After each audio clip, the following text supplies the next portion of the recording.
మహారాష్ట్రలోని పూణే బెంగళూరు జాతీయ రహదారిపై నవలే వంతెన వద్ద ఘోర రోడ్డు ప్రమాదం చోటు చేసుకుంది. అతివేగంగా దూసుకుని వచ్చిన కంటైనర్ ట్రక్ ఎదురుగా వస్తున్న వాహనాలను ఢీకొట్టడంతో మంటలు చెలరేగి 9 మంది మరణించారు.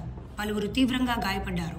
సమాచారం అందుకున్న పోలీసులు, అగ్నిమాపక సిబ్బంది వెంటనే ఘటనా స్థలానికి చేరుకుని మంటలను అదుపులోకి తెచ్చి క్షతగాత్రులను ఆసుపత్రికి తరలించారు.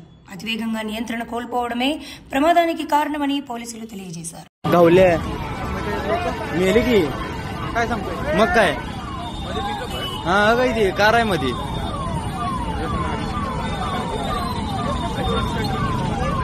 पण एवढं जाळ लागलं कसं